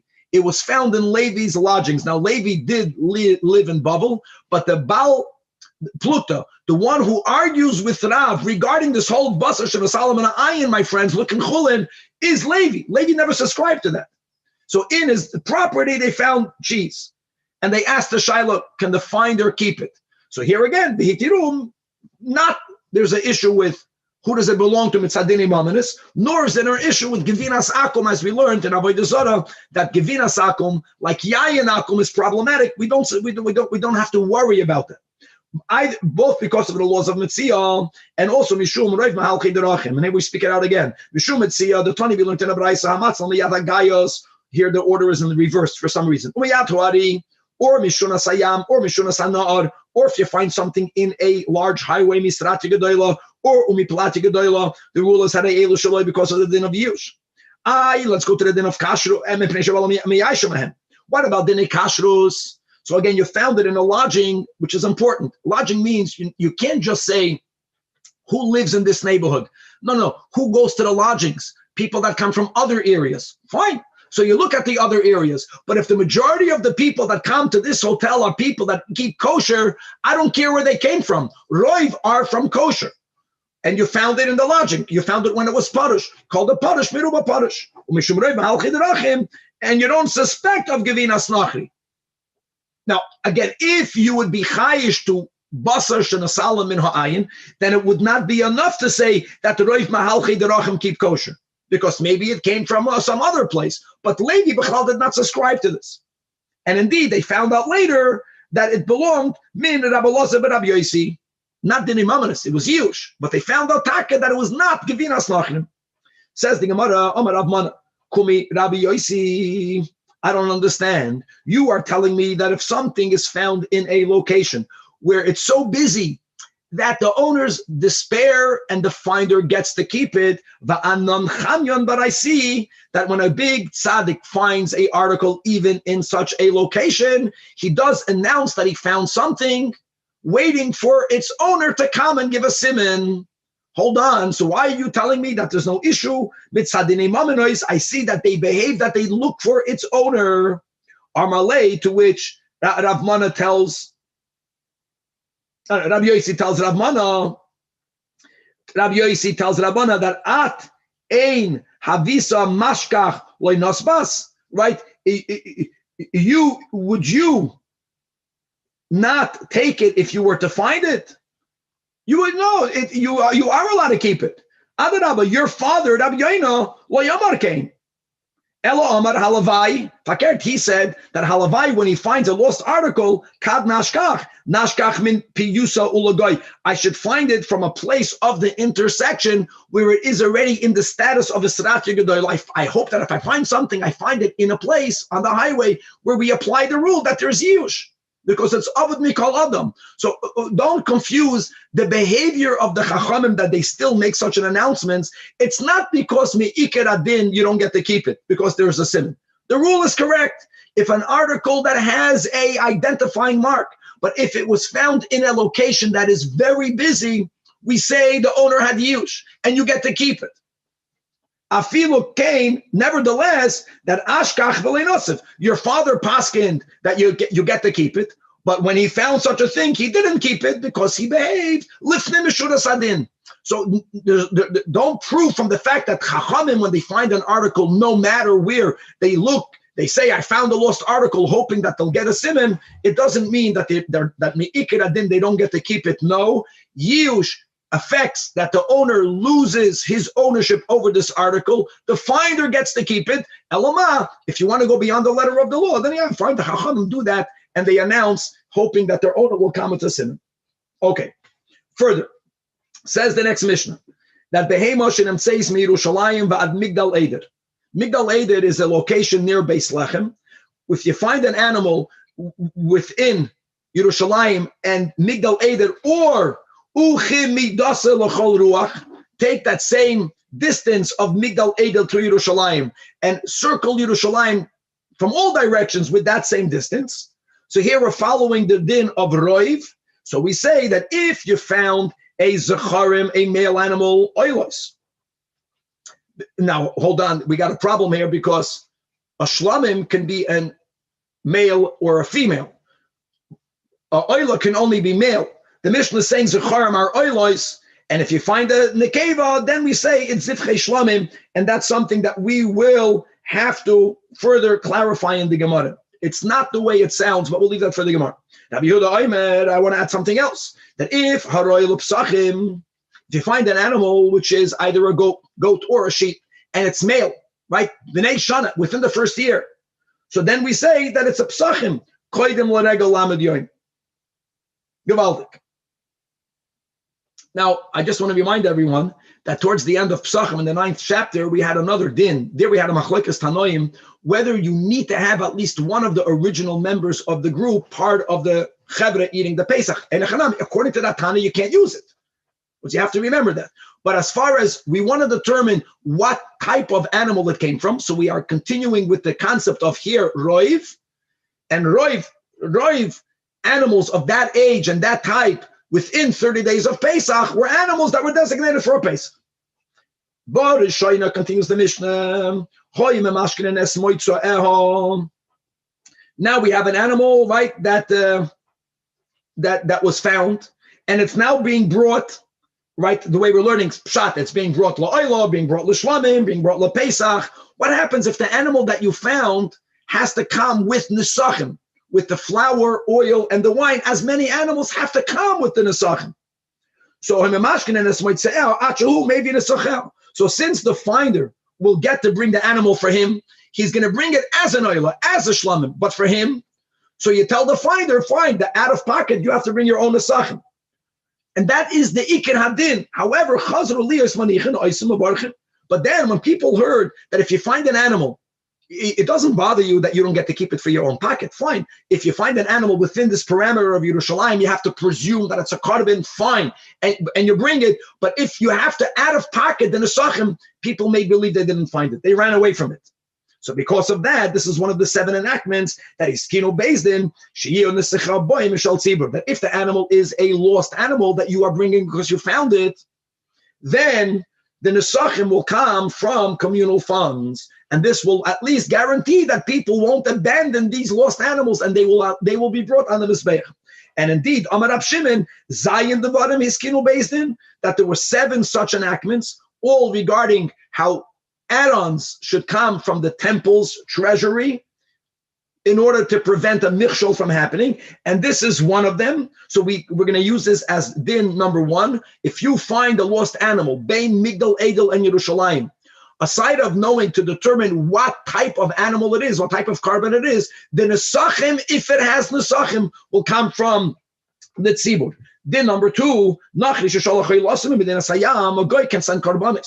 And if the guy lives very far, so if the shalach imay nesachim, if he sends nesachim, obviously does not mean the items themselves, because of we just mentioned the concept of yayin stam, but it means if he sent along also the money needed to purchase the nesachim, as we also learned that it was sold in the Beis Hamikdash. You had the tickets, Yechanan and Pinchas, and you had the achiyah, but if he sent the money, it's gavaldik. Then Kedeva Mishaloi. But what happens in Lav? The guy didn't know that you have to add Nesachim.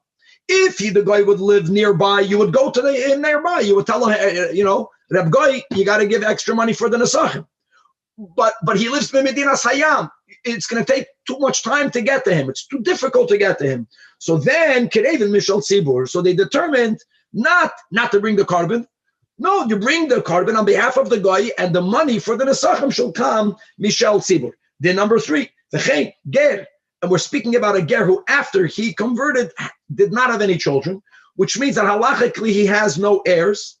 So ger shemes, and he has zivachim. So if a person passes away and he has karbanos, those who are brought, what about the nesachim? It comes from the estate. But no one is yarshin, so everything is hefker. So im yesh lo nesachim, still, if the estate has funds for the nesachim, then kerevim mishaloi.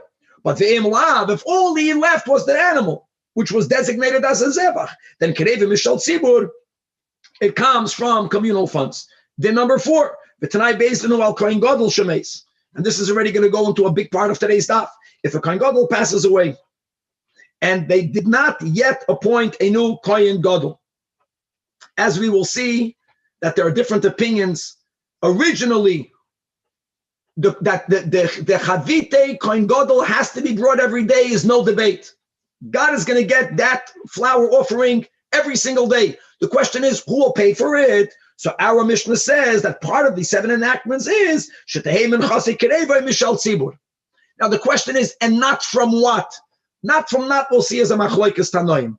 Either originally it came from the family had to pay for it, or it always came mishal tzibur, but they needed to make a special fundraising just for this, a collection just for this.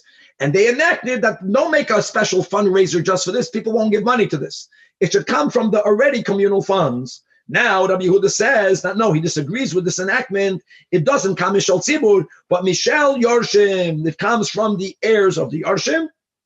And another detail, and this detail is L'Kol Alma, that when you continue to bring the Chavite Kohen Gadol, when there isn't yet a new appointed Kohen Gadol, the amount of the flour offering, the type of flour offering is the same, but when the Kohen Gadol is alive, it's divided into 2 halves. Half is brought in the morning, half is brought in the afternoon. When there is no living Kohen, so then the din is, Ushleimo Haisa Kereva, it was not half, it was brought all together, all of it is burnt on the Mizbeach. The 5th takana is Al HaMelech V'Alo Eitzim, that all of the salt and the wood that was donated to be used in the offering of karbanos. What happens when kohanim are going to be preparing the kachim that they eat, like the meat of a chatos, like the meat of an asham, that they are allowed to use the salt and the wood to eat kachim. Shiur kohanim ne'oisin b'hem. Wow, and not meila. Why is that? Because lechatchila, that's called the Tanai Bezdin, when people donated the money and the Beis HaMikdash bought salt and wood, milechatchila, it was already designated that the part that's going to be used for the Kahanim's consumption of kachim, that is never considered hegdish, and there is no din of me'ilah. So it's only a financial issue, and that was the takana, that they can use the funds of the Beis HaMikdash. Din number 6, Ba'al HaPara, regarding the para, Paraduma, Shaloi Yiyu Ma'ala Be'efra, that there's no me'il on the ashes. Guys, it's getting late. We'll leave this tomorrow when we learn the Gemara. And the 7th, V'al HaKinim Absulois, we had this quoted last daf, that if you had this collection box of kinim, and let's go to Chachamim, that it was for people that are obligated to bring pair of birds, and something happened to the money or to the birds, so we have to replace it, because the owners knew when they put the money in the box that night, they're good. They got their kapara. So it has to be replenished. Shiur bo'ois mishal tzibur. That the community, there was a communal fund. It came from the mo'is tzibur. Now, it had to be bequeathed. So someone needed to make a kinyan. Zachan la'adam shalei b'fanav. So there was someone that picked up that money. And he says, I am acquiring it on behalf of the owner, wherever the owner is, whoever the owner is. But the money came from tzibur. However, we looked this above. Rabbi Yossi says no. That there was something else, that the people that did the business with the Beis HaMikdash, the suppliers, Hamasafik, Esakinim, part of the deal was, aside of the fact that they charged the minimum amount of price, another din is that they were told that if there's going to be a need to replace some monies or birds that became invalidated or lost, that they have to pocket it. They bear that financial merit. That Humasafik es hapsulois. All right, starting with the Gemara. Says the Gemara that Rab Oishia Rabba Omar, that when it says in the Mishnah, if you find Zecharim Oilois, right, it means B'demehem Shanu. And this is so important. What is it? Or Lavoi B'demehem Shanu. So kind of look inside the Tiklin Chadatin, 13 lines before the bottom of the Amid. Lavoi B'demehem Shanu says, explains the Tiklin Chadatin. That what the Gemara is telling you is that don't read the Mishnah like Chumash without Rashi. The Mishnah doesn't mean that you bring it as an oilo. Hein ba'atzman einon kereven klau. You cannot bring this animal. Elo, the mighty, what could you do? That if you find an animal like we spoke out, my question is that a shlamim can also be a zahar. So now I know that an oila can only be a zahar, but how can you say that the oilos? Maybe how do you know? Maybe it's not. Maybe this animal is a shlamim. You don't know what this animal is. So he says the whole Mishnah is to be understood differently. The finder of the animal itself will not be brought. But what are you going to do with it? So if someone wants to make a takana for this animal, he won't benefit. But he doesn't want for God to lose out, because since roiv of these animals were a carbon, we don't want God to lose the carbon. You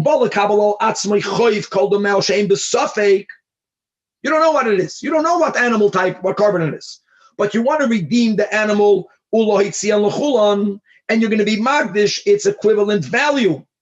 So that then is, if the animal that you find was a male, you know what you have to do? The fellow that found the animal will have to put not one pile of money, 2 piles of money. Maybe it's a shlamim, maybe it's an oila. So let's say the animal is worth $100. This finder is going to take out of his own pocket $200. And he's going to say, if this animal that I found was a oila, may the kedusha be redeemed on the $100 bill on the right. And then that $100 bill will be used to buy an oila. If this animal was a shlam, it may be redeemed on the $100 bill to the left. And then that $100 bill you'll use to buy a shlamim. This yid is going to bring 2 karbanis. One of them will be his own donation oila or his own donation shlamim, and the other one will be the replacement of the animal that was lost. That's the way you have to learn the Mishnah, says Rabbi Oishaya Rabbah. Now, by the way, there's a big issue over here, because Rabbi Oishaya Rabbah never mentioned the need of waiting for the animal to get blemished. And as we have a cloud that if an animal is imbued with Kedushas Mizbeach, Kedushas Aguf, you can't stop redeem it. However, there is the Shita of Rebbe Meir that says that Bidi Eved, if you redeem such an animal, then the redemption has an effect. So Rabbi Shaya Rabbah, all of this, they're very brief in Yerushalmi. Is Taka saying you don't have to wait for it to get blemished. You go ahead and you redeem it. You have to redeem it as a suffix on 2 animals. So if it's a male, it's also for an oila. If it's a female, you only redeem it for a shlamim. If the animal you don't bring, you redeem it without, even before it gets blemished. So on that detail, Amar lei Rabbi Yechim to Rabbi Shai Rabbah, that oimner loy adam seyum oil bekachim. Seyum oil bekachim here means lachatchila. Even Rabbi Meir only says that if you redeemed an animal without a blemish, then the redemption is effective. But lachatchila, you never do that. Ella indeed, says Rabbi Yechim, the pshat in the Mishnah is the animal that you lost is the animal itself that's brought, because you follow the din of roiv. Im hilchu b'hem achar roiv, ella hilchu achar roiv. Im roiv zecharim oilois. So many people have the gear say im, that the roiv oilois are zecharim, whichever way you read it. Im roiv nekevois zivchei shlamim. You follow roiv and you bring the animal itself. Asks the Gemara if that is the way Rabbi Yochanan is learning pshat in the Mishnah. So I get it that oilois can only be male. But shlamim can be male also. Shlamim is not only female. The eina shlamim boim also min azchanim and akevois. So how do you know just because it's an akeva if you're bringing this animal? So indeed, Rabbi Yochanan says you're right. That ketzar hu oisem moitzi on lechulin. However, Rabbi Yochanan, it's all in between the lines, tells Rabbi Yosha you're right. The animal you're not going to bring. You have to redeem it. And whenever it could be oila or shlamim, you have to redeem it on 2 piles of money. But you have to first wait for the animal to get blemished. Not like you. Moitzia l'chulin means wait for it to get blemished and then redeem it. And the choizer, oisan daf chafamid beis, oilois meaning af oilois. So he ended up agreeing with Rabbi Shaya Rabbah, but he adds you have to wait for the animal to get blemished. However, right. Just a quick question. Before, we said that the nesachim that come along with one of these found animals is provided by the tzibur, right? Because otherwise people wouldn't try and find things. Here, you find one animal, you end up having to bring 2 korbanos. As long as you don't have to bring the nesachim, you're good. You see the psychology of people. I mean, it seems kind of crazy. I wouldn't pick up an animal if I had to go now get by 2 animals because I found one animal. Well, I would say like this: if I want to bring a shlamim, and I would pay for it anyways. No, what I'm doing is that this animal is going out l'chulin. Correct. I'm out of pocketing one full animal, but the animal is a carbon. I think people are machshav a carbon. The nesachim is like. Yeah, nesachim is like second. They maybe they were not machshavin enough.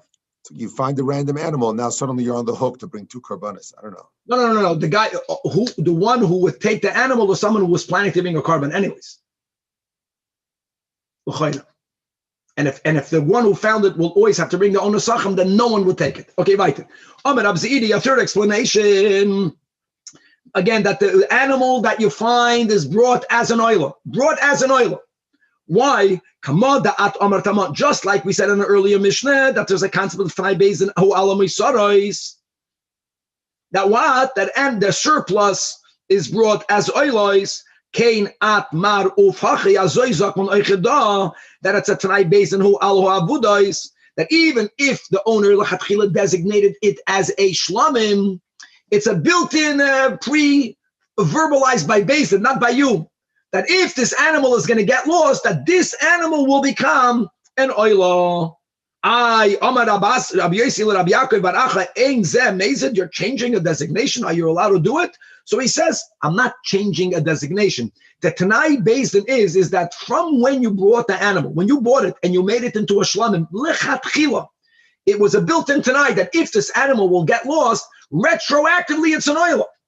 Amalemi kiven shu Tanai Bezdin ain. So Pashut, a female animal, or oilah is not a female animal. Roy female animals are shlamim. You bring this as a shlamim. Now, Danny, this answers your question. It works better with the nesachim. If the animal is a male animal, how do you know maybe it's a shlamim and a chanami? Tanai Bezdin, it becomes an oilah. Okay. Amar Rabbi Yasa. Again, while I was still in Babel. While I was still over there, Nebuch, before I came to the Holy Land, Shamat called Rabbi Yehuda. I heard that it was good. I heard that Rabbi Yehuda asking Shmuel, Nachama, we're learning this din. Number one, if a person designated the shekel is half a shekel, and the person passed away before giving it to the Beis Hamikdash. When you give it to the Beis Hamikdash, you're good. But before you give it to the Beis Hamikdash, now it's ownerless. And again, what's really the question? Since the half a shekel is used for all karbanos tzibur, which also include chata'os, and the rule is that money that was designated for a chatas shemesu ba'olam is taken into the kippah. It's left to die. If money was designated for a chatas yipluli amamelach, how does that affect the status of the shekel? So the rule was that was part of the Tanai. That nevertheless yiplul in a davam. Next statement that he heard Rav Yehuda discussing and getting the halacha from his teacher, then from Shmuel. What about Moiser Asiris Ha'efa Shaloi? If there's a Kohen Gadol who separated money to buy his Chavite Kohen Gadol, and there's surplus money, there's extra. What do you do with it? And here again, the Torah one time refers to the Chavite Kohen Gadol as a chatos. Now, when it comes to a chatos, sometimes surplus chatos tak is used for an oilah, but sometimes it has to be destroyed. So, and that was the machlekes. So Rabbi Yechanan says, all of this is Shmuel telling Rabbi Yehuda, overheard by Rabbi Yasa. And Rabbi Lazar, the Baal Plut of Rabbi Yechanan, says, no, that yiplol in a davam. Next, then, now we're going on to another thing that we didn't have until now. Asidis, ha'efa shel kohen gadol. How is his daily asidis ha'efa chavite kohen gadol brought? We know the Torah writes that you divided it into 2 halves. Question is, did you sanctify it all together and then divide it into 2 halves, or was it first divided and only half sanctified at a time? Rabbi Yechanan says, first divided, before you were magdish it, before it wasn't viewed with kedusha saguf, And then each half of the isarin before it is brought was mekacha. And we'll learn so many details in Menachos. We speak about, there's a klei that you put the mincha in, that is mekadeshit. When we speak about the kemitza, we say that the kemitza is put into a second klei. The first klei is mekadeshit, but they would only put in the first klei half of it. And the other half did not have kedusha saguf until the afternoon. So holds Rabbi Yechanan. However, Rabbi Shimon ben Lakish Amar, no, that you are mekadesh all of it together, and only afterwards v'achar kach chutza. So that's the machloikas that they had, and now we're going to quote a Mishnah in the Menachos that appears to be problematic on Rabbi Yechanan. In fact, the Gemara, hold on, Masnisa, which is a Mishnah not here, the Mishnah Menachos seems pligi al Rabbi Yechanan has another opinion, seems to be implying that it first was fully sanctified. Why? So now we're quoting the Mishnah. The Mishnah there is speaking about a kohen gadol that passed away in the morning. Not like our Mishnah that spoke about a delay in the new appointment. And our Mishnah spoke about from whose pocket came the daily Chavite Kohen Gadol. The Mishnah in Menachos is speaking about a scenario where they appointed a new Kohen Gadol on the same very day. Now, the Kohen Gadol, before he passed away, bought an entire isarin. It just happened to be that he brought half in the morning, and then the half in the afternoon, he was not alive anymore. The new Kohen Gadol has to bring that day an entire isarin, but he also won't offer all of it because he only brings half when he brings it in the afternoon. So the Mishnah says indeed that the new Kohen Gadol only makriv half of his new Chavite Kohen Gadol, and the other half is of it, gets destroyed. So you overnight it and then you burn it. Now, what is the issue? What is the issue? The issue is that you, Rabbi Yechanan, say that only chutzalah, and then mekacha, which means the second half of the new Kohen's Gadol was never sanctified. Why would it have to get aved? Meil, according to Reish Lakish, it all became holy. And since you can only bring half, so then the other half is going to be, it's going to get destroyed. But according to Rabbi Yechanan, why do you have to destroy it?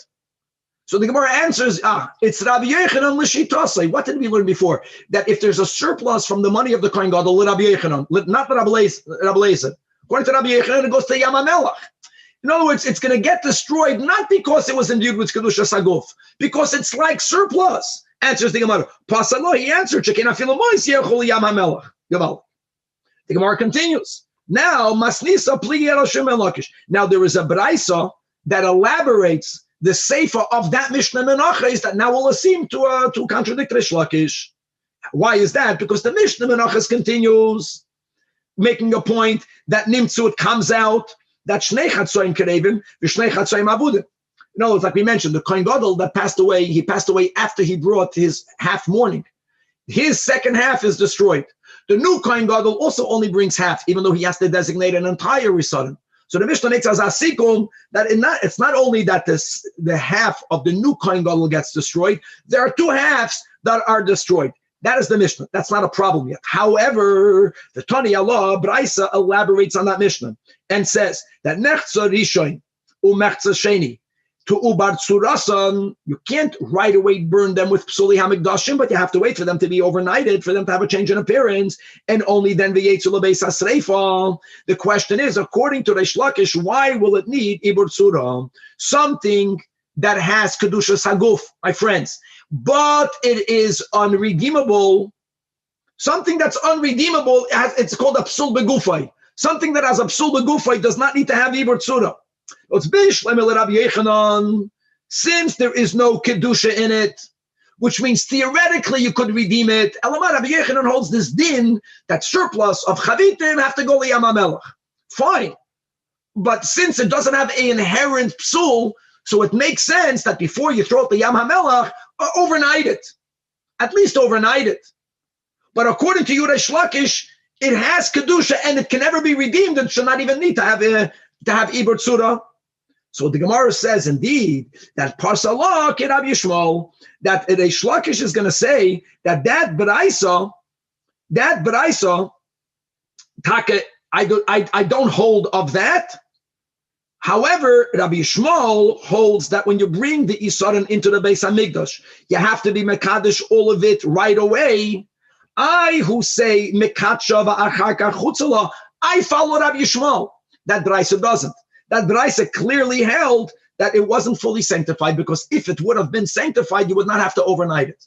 But I don't have a problem, because I have Rabbi Yishmael upon whom to lean. Now let's go weiter. Says the Braisa that Kishakoyin Miskarev Tchilal Avodah, the first time a kohen does a service in the Beis Hamikdash, maybe Asiris or Efa Sheloi. He has to bring out of his own pocket what we call the Minchas Chinuch, which is exactly the same that the Kohen Gadol brings every day. And first of all, he brings it out of his own pocket.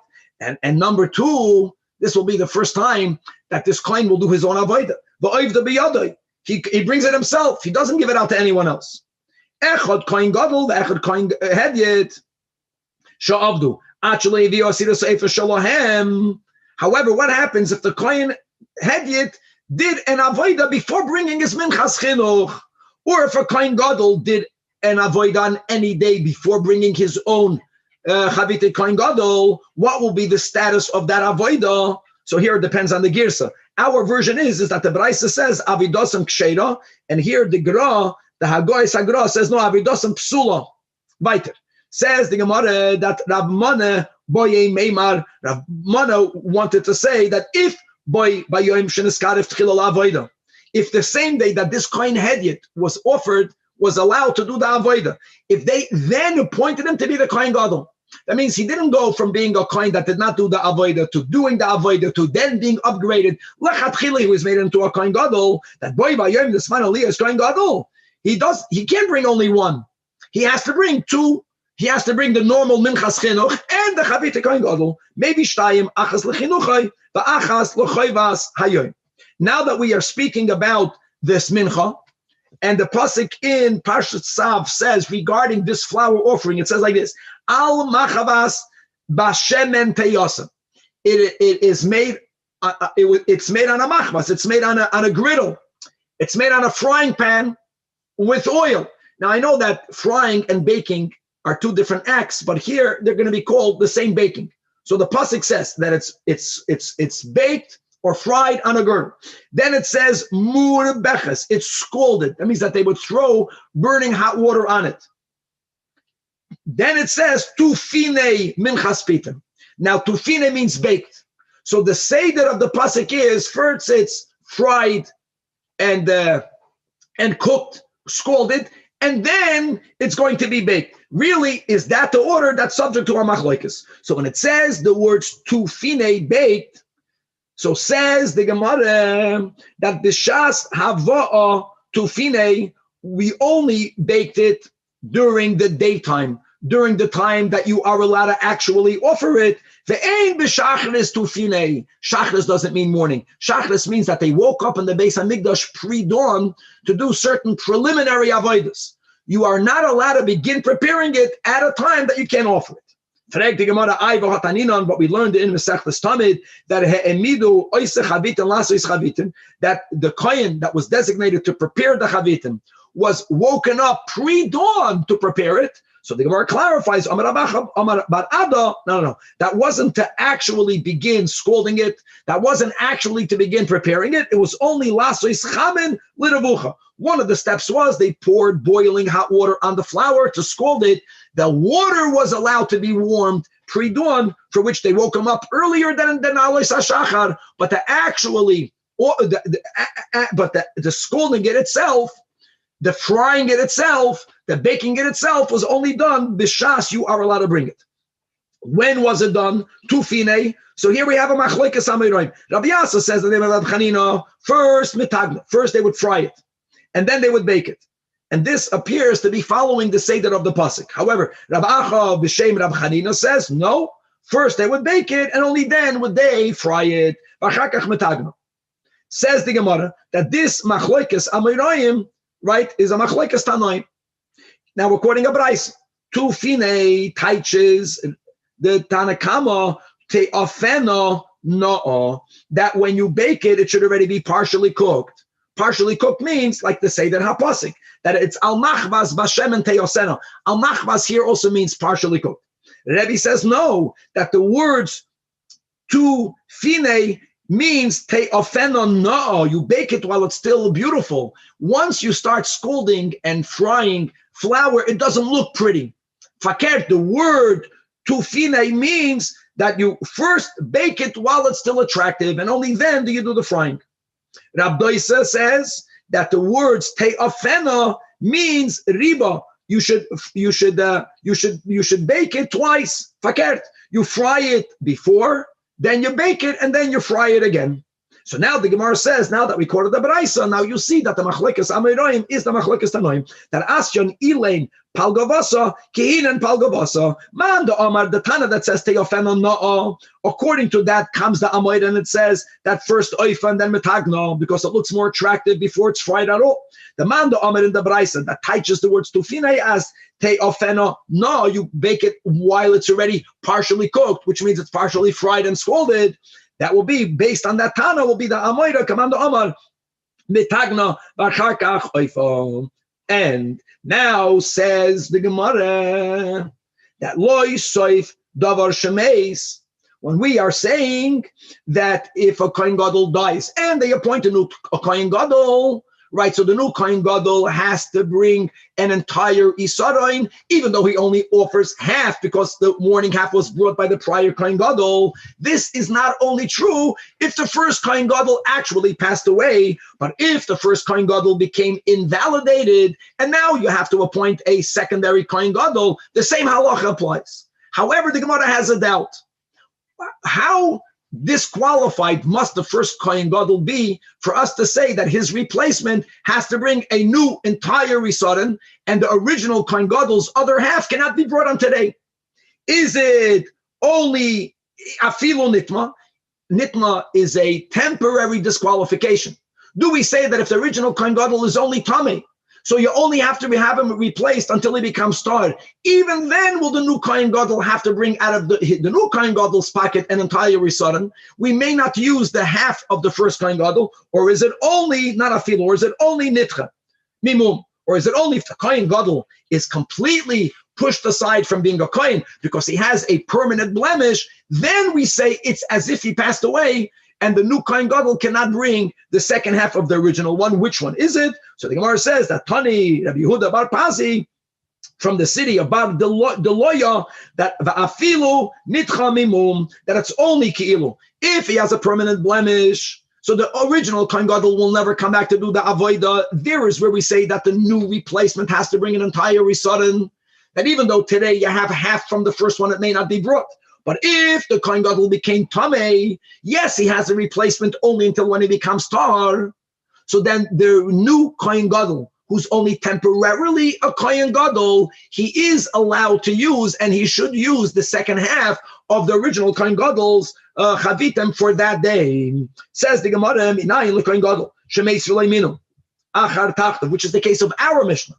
That shetehei minchasei kirei Michel Yarshim. Who was the one that said that? That was the machlekes we had in the Mishnah, and that was the shita of Rebbe Yehuda. Doesn't come Mishal Tzibur. How do you know that from? Says the Gemara, Talmud Leimer, pasuk and Parshas Tzav, mibanav yasa oisa. Clearly, bring it from his heirs. Yachol yiviyanu lachatzim. The heirs should bring it mamish the way the fathers brought it, which is half in the morning, half in the afternoon. No, for that we say, Oisa kula amarti divrei Rabbi Yehuda, that if there's no living Kohen Gadol, even though it's coming out of the state of the Kohen Gadol, then it's brought all together. Rab Shimon Omer, Eina ba el mishal tzibur. It doesn't come from the Yarshim, it comes from the community, as it says regarding the Chavite Kohen Gadol, that it is a chok oilam, it's a statute of oilam, of eternity. And now we have a Gavaldika concept. Here it's expressing itself in our halacha, but this is expressed in many areas, that an individual dies. Ein sibur meis. And when the Torah speaks about mitzvahs connected to oilam, it dafka means sibur. In other words, chak oilam, misha habris karus aloi. It's only to the entity with which there is a eternal covenant, and not with a yachid. So we have a pasuk fakir that tells you, even though it says in the Chumash, mi bana v'yasa oisa, So each one has to do something with the pasuk of the other, but in Yerushalmi's Mekatzir, he brings from this that it comes Mishal Tzibur, and when it says Kolol Takter, he also agrees with Rabbi Yehuda, but from another source, that Kolol Lahaktorah. We have another few minutes, let's go by it. Kohen Gadol Shemeis B'chuli. So now Rabbi Ba, the son of Mamel, Bo'ai Machalfa Shitosi de Rab Shimon. He wanted to say that the Braisa that we quoted above, whether it comes Mishal Yarshim, whether it comes Mishal Tzibur, and Rabbi Yehuda was the one that says it comes from the heirs. Rab Shimon was the one that says it comes Mishal Tzibur, says that Rabbi Ba, no, that it has to be wrong. It's a corrupted Braisa. Why? Because it contradicts our Mishnah. And whenever there's a stira as to who said what, the Mishnah will always trump. The Mishnah is more authentic. So because Taman over there, meaning over here, here it says in our Mishnah that it comes, that Rab Shimon is the one that it says Mishal Yarshim. Now, by the way, look in the Mishnah. I know the Mishnah speaks about Rab Shimon giving the 7 enactments, but Rab Shimon was the one that says it comes Mishal Tzibur. But Halt Kop, Rab Shimon is saying that this was a enactment that it comes Mishal Tzibur. What does that imply? That before they made the takana that it should come Mishal Tzibur, it mashma, before that, it came Mishal Yarshim. That's a problem. Because then Rab Shimon is contradicting himself. I know it fits with Rabbi Yehuda, but it doesn't work, so we're going to have to switch it. Here in the Braisa, Rab Shimon is the one that biblically it comes Mishal Tzibur, from the words Chakaylam. So answers the Omar Abchia Barba. He didn't answer, but he says, "Oh, this is a good kasha." He says, I so agree with that. Yeah, I know the Mishnah says de facto Rab Shimon says it comes Mishal Tzibur, but that's Takanas Bezdin, which implies that prior to that Takana it came from Yarshim. So no, so therefore the Braisa has to be switched to opinions. Says the Gemara, and Omar Asa Rabbi Yaakov bar Acha. And he said in the name of Rabbi Bo, in the name of Rabbi Yochanan, you don't understand Rab Shimon. When Rab Shimon said Mishal Tzibur, Rabbi Yehuda is the one that says Mishal Yarshim. It doesn't contradict our Mishnah at all. Because the Vartoiro Hu Shetehei Bo Min Tzibur, it should come from the Tzibur, the Shimon and the Braisa that says it comes Mishal Tzibur. It does not mean that it comes from the collective Tzibur fund. No, it means that you have to make a new collection just to buy the Chavit Mishal Tzibur. Mishal Tzibur, but a new collection. And therefore, Yisi Omer Yigbullah, it should be a new fundraiser should be made from it. We're going to skip all the parentheses. And that's the way it used to be for a long time. Then the Rab Shimon in our Mishnah adds that they made a new takanas based in hiskinu shetei bo mitrumas halishka, that it should come from the already collected trumas halishka, because he felt that people are not going to donate money only to replace the Chavite Kohen Gadol because they couldn't figure out how to appoint a new Kohen Gadol. They would find it unfair, or for whatever other reason, it would be a difficult fundraiser. But not that Takana wasn't comes from the Trumas Alishka and not from the Yarshim. He never held that it came from the Yarshim. So therefore, don't corrupt the Braisa. Don't be machal of the Shitas. Midai Raisa, Rab Shimon holds it comes from a new collection. Rabbi Yehuda holds Midai Raisa, it comes from the Yarshim. And then later, Rab Shimon said that they made from the 7 Takanas that it should come from the already collected Trumas Halishka Chevra to be continued. Rabbi, is the Kohen Gadol not appointed until the previous one passes away? Very good. So actually, Baruch, that's going to be from Mamish, the opening topics we're going to learn in the next Masechta. So there are many reasons why they would appoint a new Kohen Gadol. And by the way, there was always a deputy Kohen Gadol, because a Kohen Gadol can become impure. You have to appoint a new one. A Kohen Gadol can develop a blemish. And there are blemishes that are passing blemishes. There are blemishes that are not passing blemishes. But if the body is blemished, then he is not fit. There can be other reasons why we would find the Kohen Gadol unworthy. It can happen. Some of them became heretics during the times of the Second Temple. But the primary reason was because he passed away. That was the primary reason. And then there needed to be a new appointment. And not always was the new appointment as quick as we wanted. That's what we're learning about. So what do we do? So that sacrifice, God is not going to lose if the people couldn't figure out who to appoint yet. So that daily offering is bought. The question is, who pays for it? Good. Thank you, Rabbi.